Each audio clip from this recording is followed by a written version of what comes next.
Welcome back to The Explainer. Today we're jumping straight into a massive 40-part psychological deep dive into what might be one of the craziest social experiments of our time.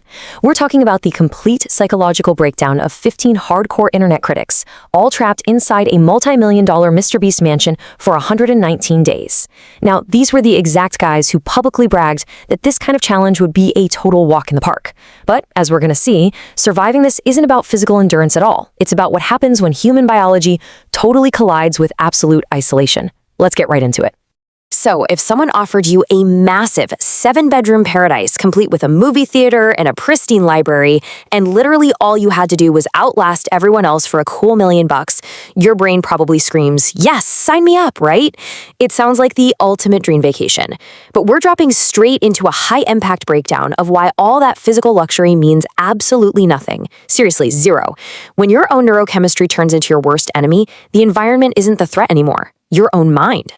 And that's exactly why the organizers handpicked this specific group of 15. Every single one of them had a history of publicly mocking extreme challenges online. One guy literally went on record claiming he could lock himself away for 3 whole years. It's honestly a textbook case of the Dunning-Kruger effect. You know, when you have virtually no experience but wildly overestimate how good you'll be? Yeah, they walked in completely blindfolded by their own ego, totally convinced they were never leaving without that money. But man, that illusion of an easy $1 million shattered so fast. We're talking less than 48 hours in. By day 2, this contestant, Chase, just decides to swipe all the TV remotes out of nowhere. And when the house naturally got ticked off, Chase went on an absolute destructive rampage. He's kicking doors right off their hinges, slathering the staircases in barbecue sauce, pouring ranch dressing all over the carpets. He even hurled a heavy bed off a second-story balcony. In just 2 days, this luxury vacation morphed into a modern-day Lord of the Flies.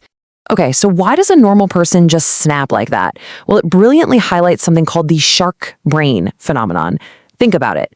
Just like a shark has to keep swimming to breathe, the human brain literally has to keep processing novel information to stay sane. When you suddenly rip away the smartphones, the internet, the daily commute, the brain freaks out. It starves for input. Chase stealing those remotes and ruining the carpet with ranch dressing wasn't just him throwing a tantrum. It was a desperate subconscious play to force a massive hit of dopamine and adrenaline because his brain felt like it was suffocating in that sterile environment. Seeing that giving these critics unlimited luxury only bred total chaos, the organizers decided to systematically crank up the psychological pressure. They wanted to really test if this group could handle targeted environmental hostility. First, they brought out the handcuffs, literally chaining contestants together in pairs. Suddenly, basic stuff like sleeping or just using the bathroom became an absolute nightmare. And when that wasn't enough to break them, they escalated to deafening alarms, and eventually total crushing solitude. Things permanently fractured around the 3-week mark, and it was all triggered by a brilliant, honestly kind of terrifying tactical move by a contestant named Uthi. Uthi looked around and realized something huge. Some of his biggest competitors were only surviving because they'd managed to win back the TV remotes. They were just sitting on the couch, passively zoning out to content to numb the boredom. They were surviving purely on external dopamine crutches. So, what does Uthi do? He grabs a baseball bat and violently smashes the mansion's TVs to absolute pieces. It was a masterclass in weaponizing boredom. He totally read the room, knowing full well he had the internal grit to survive without screens, while the others just didn't.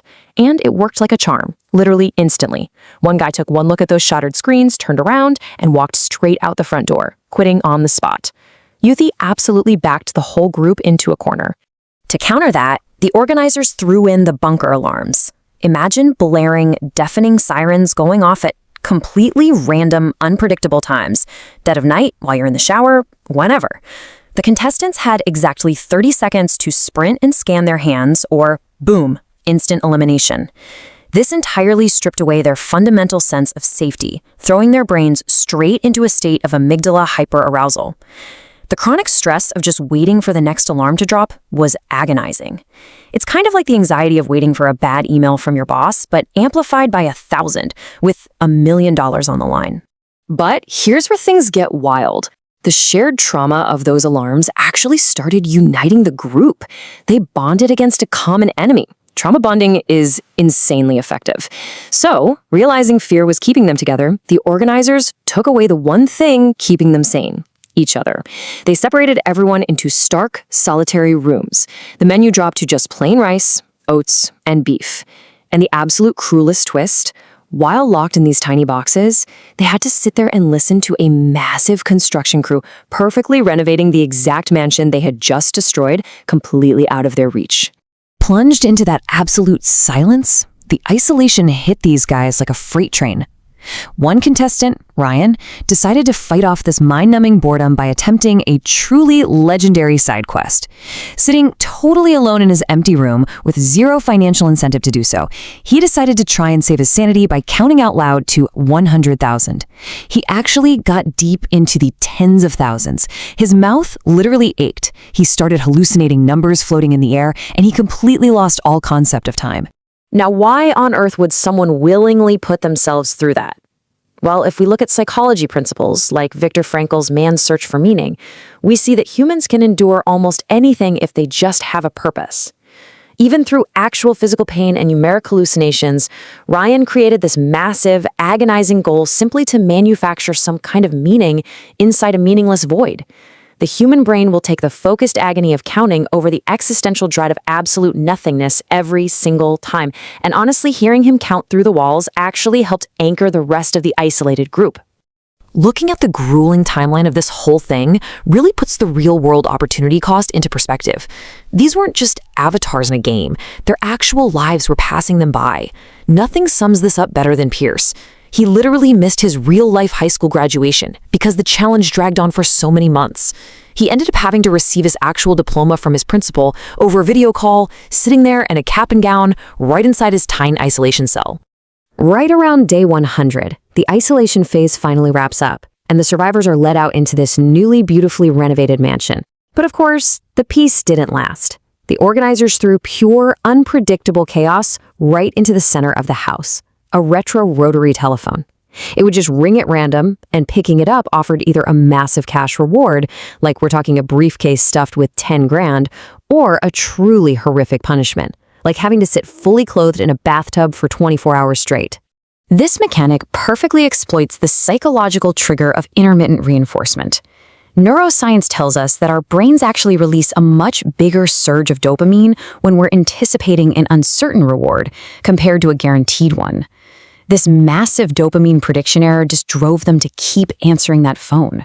They kept picking it up even after a contestant named Kevin got hit with a punishment so brutal, having a pop song by the creator KSI looping on massive speakers for 24 hours, that he voluntarily gave up his shot at the $1 million just to escape the noise. Now, this ruthless slot machine-style game actually set the stage for the most profound character shift of the entire 119-day experiment, and it revolves around a fiercely aggressive contestant named Asher. The house pushed all these critics to their absolute breaking points, but for Asher, the experience fundamentally rewired how he viewed survival and honestly human connection. See, Asher started out as the undisputed villain of the house. He was incredibly arrogant. Early on, he looks right into the camera and says, "I have the least amount of life outside of here," fully convinced that having zero outside attachments made his ego completely bulletproof. During the alarm phase, he was the guy gleefully throwing away the house's food, purposely trying to starve his competitors out to make them quit. To early Asher, the other players weren't even humans. They were just obstacles in his way. Yet, when that rotary phone forced his hand, we witnessed this incredible evolution. Asher answered a call and got a brutal ultimatum: take $10,000 for himself and force his biggest rival, Quali, into solitary confinement, or take the 24 hours of solitary himself and let Quali have the cash. Asher, the exact same guy who tried to starve everyone out, actually took the solitary confinement to spare his rival. Whether you call it a genuine moral awakening or just highly calculated reciprocal altruism, the sensory deprivation phase clearly taught him that having an ally is a way better survival tool than raw hostility. Which finally brings us to day 119, the finale. Out of the 15 original internet critics who swore up and down they'd breeze through this, only Yuffie, Asher, and Quali were left standing. MrBeast joins them for this ultimate synthesis of physical and psychological endurance. The final challenge was agonizingly simple. Whoever can keep their hand placed flat against the physical wall of the mansion the longest wins the entire house. But before the clock even really starts ticking, MrBeast drops a massive psychological bomb. He piles $600,000 in raw, cold cash right on a table in front of them as a guaranteed buyout if they walk away right then. Keep in mind, some of these guys had literally been sleeping in their cars before this. The temptation had to be absolutely overwhelming, but all three of them refused to let the scarcity mindset break their focus. Eventually, MrBeast packed up the money, stepped away, and it became a pure, unadulterated battle of wills. The finale quickly devolved into a brutal test of sleep deprivation, but with two very different strategies at play. Asher, still holding on to that arrogance, tried to just out-willpower his own brainstem. He stayed awake for over 32 hours straight, intensely believing his mind could just out-suffer his biology. Uthi, on the other hand, he played it so smart. He calmly engineered a mechanical strategy, figuring out a specific way to wedge and pin his hand between his body and the wall so he could actually get some sleep without moving. And this is right where biology always demands respect. The ultimate irony struck the so-called alpha of the house. Asher, completely running on empty, finally fell asleep while standing up, with his hand jammed into a window frame. The moment his brain slipped into REM sleep, it triggered muscle atonia. That's a biological mechanism that actively paralyzes your voluntary muscles so you don't act out your dreams. His own biology literally paralyzed him, causing his hand to just effortlessly slide off the glass while he was completely unconscious. It just proves that raw willpower and arrogance will always eventually succumb to biology. Uthi won that $1 million house because he understood from day one that the mansion itself was never the actual challenge. He relied on quiet consistency, he weaponized the boredom, and he paced himself. Uthi realized the true enemy the whole time was just his own internal monologue, and that you can literally never outsmart your own biology. He adapted to the environment instead of trying to fight it. It's super easy for us to sit back from the comfort of our couches and judge those 15 internet commenters for tearing a gorgeous house apart just because someone took away their TV remotes. But it leaves us with a pretty provocative thought to wrap up this explainer. What is your personal TV remote? Seriously, think about your daily routine. If your streaming services, your smartphone, and all your daily distractions were suddenly just wiped out today, would you use that profound silence to build something meaningful, to count to your own 100,000? Or would you tear your own house apart trying to escape the quiet?